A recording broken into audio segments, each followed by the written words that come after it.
దేవునికి స్తోత్రం కలుగునుగాక. సహోదరి సహోదరులారా, మరి మీ అందరికీ కూడా ప్రభు అయిన యేసుక్రీస్తు నామములో నా వందనాలు తెలియచేస్తూ ఉన్నాను.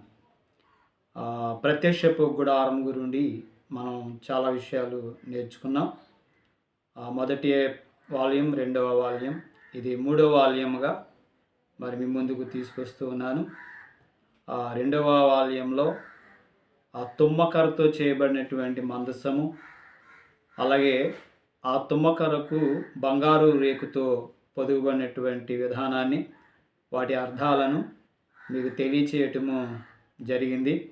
మీరందరూ కూడా విని ఆశ్రయించబడుతున్నారని, మరి కొన్ని విషయాలు దేవుని మహాకృపను బట్టి మరి మీరు తెలుసుకోగలుగుతున్నారని నేను కూడా మరి తెలుసుకోవడానికి దేవుడు ఎంతో కృప చూపిస్తూ ఉన్నాడు. ఈ రోజున మూడవ వాల్యూమ్గా అతి పరిశుద్ధ స్థలంలో ఉన్న దేవుని నిబంధన మందస్థమునకు ఉన్న 4 ఉంగరాలు, వాటిలో నుంచి అమర్చబడినటువంటి 2 మోతకర్రల గురించి మీతో పంచుకోబోతున్నాను. మరి మందసానికి ఇరువైపులా 4 ఉంగరాలు అమర్చబడి, అటువైపున ఒక కర్ర, ఇటువైపున ఒక కర్ర ఆ ఉంగరాల్లో నుండి దూర్చబడి అమర్చబడి ఉంటుంది. ఆ మోతకర్రలు 4 యాజకులు 4 వైపులా మరి భుజాల మీద ఎత్తుకుని ఆ మందసాన్ని వారు ఎక్కడికి వెళ్ళినా దాన్ని మోసుకుని వెళ్ళాలి.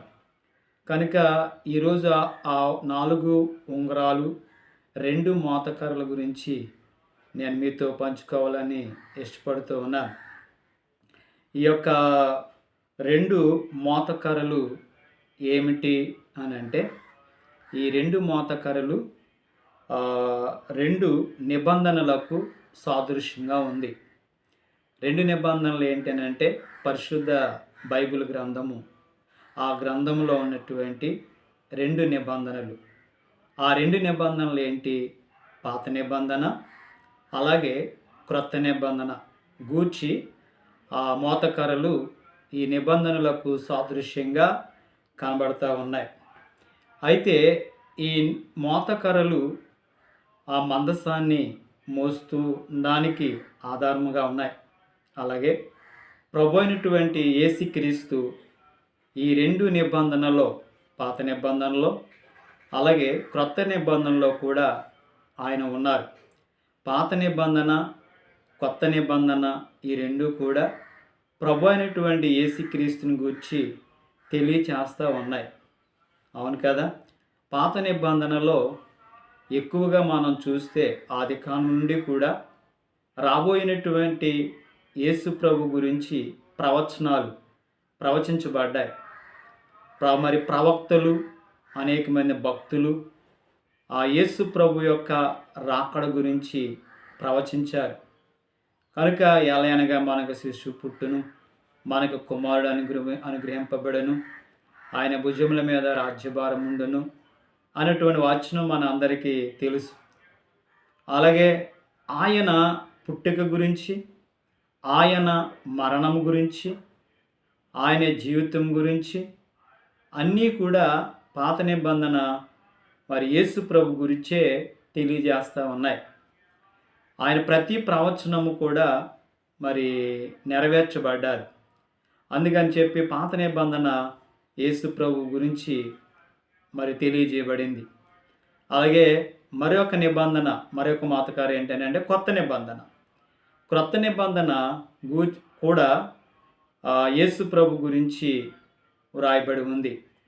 యేసు ప్రభు వారు ఈ లోకానికి ఆయన రావటం, ఆయన కలవరి సిలువలో చనిపోవటం, ఆయన అద్భుతాలు, ఆయన సూచక్రియలు, ఆయన పునరుత్థానం, ఆయన ఆరోహణం, ఇవన్నీ కూడా పాత నిబంధనలో మరి మనం చూడగలుగుతూ ఉన్నాం. కనుక పాత నిబంధన ప్రవచనాలు అయితే, కొత్త నిబంధన ఆ ప్రవచనం యొక్క నెరవేర్పును మనం చూస్తూ ఉన్నాం. ఆ పాత నిబంధన యొక్క నెరవేర్పు మనం చూస్తూ ఉన్నాం. ఇకపోతే ఈ యొక్క మోతకర్రలు దేనికి అమర్చబడ్డాయి అని అంటే, 4 ఉంగరాలు అమర్చబడ్డాయి. 4 ఉంగరాలు.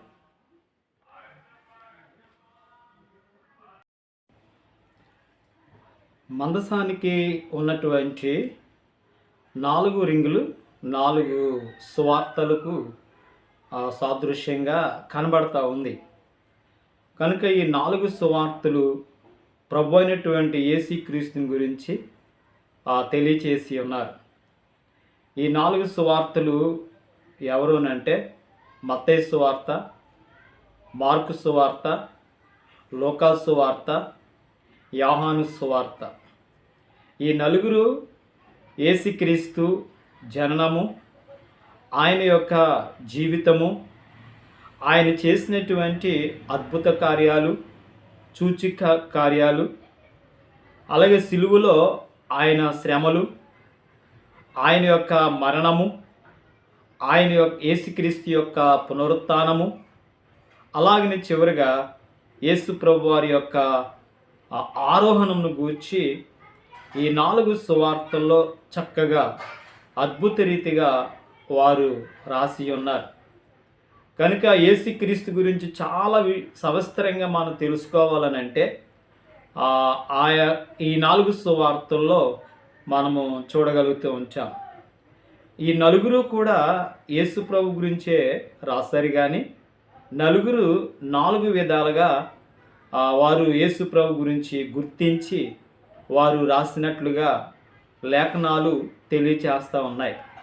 అది ఎలాగనంటే యేసు ప్రభు గురించి మత్తయి ఎలా రాశాడునంటే, ఆయన ఒక రాజు, రాజులకు రాజు, రానయ్యున్న రాజు, రాజుగా గుర్తించి యేసు ప్రభువుని మనకు పరిచయము చేసి ఉన్నారు. అందుకే మత్తయి సువార్త 2వ అధ్యాయము 2వ వచనంలో మనం చూసినట్లయితే జ్ఞానులు అంటారు, హేరోదు రాజు దగ్గరికి వచ్చి యూదులకు రాజుగా పుట్టినవాడు ఎక్కడా అని. అలాగే మనం చూస్తే 2వ సువార్తికుడు మార్కు గారు. మార్కు యేసు ప్రభువుని మనకి ఎలా పరిచయం చేసి ఉన్నారంటే, ఆయన సేవకుడు, ఈ లోకానికి ఆయన పరిచర్య చేయడానికి వచ్చి ఉన్నాడని మరి అక్కడ మనం చూస్తూ ఉన్నాం. ఆయన పరిచర్య చేయడానికి వచ్చి ఉన్నాడు. నేను పరిచర్య చేయించుకోవడానికి రాలేదు, నేను పరిచర్య చేయటానికి అనేకులకు ప్రతిగా మరి నా ప్రాణమును పెట్టుటకు వచ్చినని అక్కడ మనం చూస్తూ ఉన్నాం. యేసు ప్రభు వారు పరిచర్య చేయటానికి ఆయన వచ్చి ఉన్నట్లుగా మనం చూస్తూ ఉన్నాం. అలాగనే లూకా వైద్యుడైన లూకా యేసు ప్రభువుని మనకి ఎలా పరిచయం చేశారని అంటే, ఆయన మానవుడిగా పరిచయం చేసి ఉన్నాడు. ఆయన ఈ లోకానికి వచ్చిన మానవుడు, దేవుడు ఈ లోకానికి మానవుడిగా వచ్చి ఉన్నాడు. ఆ మానవుడిగా వచ్చిన యేసయ్య మరి ఈ లోకానికి ఎందుకు వచ్చారో ఆయన మొత్తం ఆయన జననం గురించి, ఆయన యొక్క జీవితం గురించి, మరణం అన్నీ కూడా సవిస్తరంగా లోకభక్తుడు యేసు ప్రభు మానవత్వాన్ని గురించి ఆయన తెలియజేసి ఉన్నాడు. లూకా సువార్త 19వ అధ్యాయము 10వ వచనంలో మనం చూస్తే అక్కడ రాయబడిన మాట ఏంటంటే, మరి మనుష్య కుమారుడు నశించిన దాన్ని వెతికి రక్షించడానికి మనుష్య కుమారుడి లోకానికి వచ్చిననుంది. మనుష్య కుమారుడు అంటే మానవత్వం కలిగినటువంటి వాడని. ఇదే మాట యోహాను సువార్తలో 1వ అధ్యాయంలో మరి 5వ వచనము మనం చదివినట్లయితే అక్కడ కృపాసత్య సంపూర్ణుడుగా ఆయన వాక్యము శరీరధారి అయి కృపాసత్య సంపూర్ణముగా మన మధ్య నివసించేను అనే మాట మనం చూస్తూ ఉన్నాం. యేసు ప్రభువారు మానవుడు అనడానికి ఈ 2 వచనాలు మనకి ఏం కనబడుతుందంటే, యోహాను సువార్తలో శరీరధారిగా వచ్చి ఉన్నాడని, లూకా సువార్తలో ఆయన మనుష్య కుమారుడిగా ఈ లోకానికి వచ్చి ఉన్నాడని మనం చూస్తూ ఉన్నాం. కనుక లూకా భక్తుడు, లూకా సువార్తికుడు యేసు ప్రభువుని మానవుడిగా గుర్తించి మనకు పరిచయం చేసి ఉన్నారు. అలాగే యోహాను భక్తుడు మనకి ఎలా పరిచయం చేసి ఉన్నాడనంటే, ఆయన దేవుని కుమారుడు, దైవ కుమారుడని అక్కడ మనం చూస్తూ ఉన్నాం. ఆయన దేవుని కుమారుడని, దేవుడై ఉన్నాడు. ఆయన దైవ కుమారుడుగా, సంపూర్ణ దేవుని కుమారుడుగా ఆయనే దేవుడిగా ఆయన పరిచయం చేసి ఉన్నాడు. అందుకే యోహాను సువార్త 1వ అధ్యాయం 1వ వచనంలో ఆదియందు వాక్యం ఉండెను, వాక్యము దేవుని యొద్ద ఉండెను, వాక్యము దేవుడై ఉండెను అనే మాట ఉంది. వాక్యమే దేవుడు అంటే మరి శరీరధారుడిగా వచ్చినటువంటి వాక్యం ఆయనే మానవుడికి లోకానికి వచ్చి ఉన్నాడని మనం చూస్తాం. ఈ విధంగా మత్తయి రాజుగాను, మార్కు సేవకుడిగాను, వైద్యుడైనటువంటి లూకా మరి సంపూర్ణ మానవుడిగాను, అలాగే యోహాను సువార్తలో యోహాను ఆయన సంపూర్ణ దైవత్వము కలిగినటువంటి వాడిగా మనం చూస్తూ ఉన్నాం. కనుక ఈ 4 సువార్తలు 4 విధాలుగా రాసి వారికి ఈ 4 మరి విధాలుగా రాసినటువంటి ఈ యొక్క విధానాన్ని 4 గుర్తులుగా వారు గుర్తించారు. మత్తయి యేసు ప్రభుని రాజుగా గుర్తించారు కాబట్టి ఆ గుర్తు ఏంటంటే సింహము యూదా గోత్రపు సింహము మన ప్రభు అయిన యేసయ్య. అలాగే మార్కు సేవకుడిగా గుర్తించాడు కాబట్టి ఆ ఎద్దు సేవ చేస్తూ ఉంటుంది. కాడి మెడ మీద పెట్టుకుని అది ఎంత బరువైనా మోస్తూ ఉంటుంది. అలాగే యేసు ప్రభు కూడా మన కొరకు ఆయన పరిచర్య చేసి ఉన్నాడు. సిలువ కాడిని తన భుజాల మీద పెట్టుకుని మన పాప భారాన్ని ఆయన కలవరి కొండ మీదకి మోసుకుని ఆయన వెళ్ళి ఉన్నారు. మన శాప భారాన్ని ఆయన మోసుకుని ఆయన వెళ్ళి ఉన్నారు. కనుక ఎద్దు ఎలాగైతే కాడి ఎత్తుకుని బరువులు మోస్తుందో సేవ చేస్తుందో యేసు ప్రభు కూడా ఈ లోకంలో అనేక పరిచర్యలు అనేక సేవ ఆయన చేసి ఉన్నాడు. అలాగే లూకా మానవుడిగా గుర్తించి ఉన్నాడు. ఆయన సంపూర్ణ మానవుడు. ఆయన మనతో పాటు పాలభాగస్తులుగా, మనతో పాటు ఆయన రక్తమాంసములు కలిగినటువంటి వాడిగా ఈ లోకంలో ఆయన జీవించి ఉన్నాడు. యోహాను సువార్త మనం చూస్తే మరి పక్షిరాజును గుర్తు. పక్షిరాజు అని అంటే పక్షిరాజు మనం చూస్తే చాలా ఎత్తైనటువంటి ప్రదేశంలో అది ఎగురుతూ ఉంటుంది.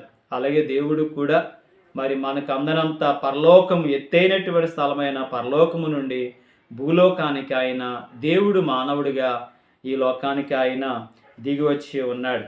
కాబట్టి ఈ యొక్క 4 ఉంగరాలు 4 సువార్తలు సాదృశ్యము. యేసు ప్రభువు మరి ఈ 4 సువార్తలు మనం చూస్తూ ఉన్నాం. ఈ విధంగా ఈ 4 ఉంగరాల్లో 2 మోతకర్రలు మరి దూర్చి ఆ మందసాన్ని మోస్తూ ఉన్నారని అంటే పాత నిబంధన, కొత్త నిబంధన, అలాగే ఈ 4 సువార్తలు కూడా యేసుక్రీస్తుని గురించి ప్రకటిస్తూ ఉన్నారు. యేసుని ముందు పెట్టుకుని వారు మరి నడిచి ఉన్నారు. బైబిల్లో మనం చూస్తే యేసు ప్రభు లేకుండా ఏది కూడా లేదు ప్రియులారా. కాబట్టి మరి యొక్క మోతకర్రలు 4 ఉంగరాల గురించి మనం నేర్చుకున్నాం. దేవుని చిత్తమైతే మరి యొక్క వాల్యూమ్స్లో మరికొన్ని విషయాలు మనం ధ్యానం చేద్దాం. ప్రభు మిమ్మల్ని దీవించి ఆశీర్వదించునుగాక. ఆమెన్.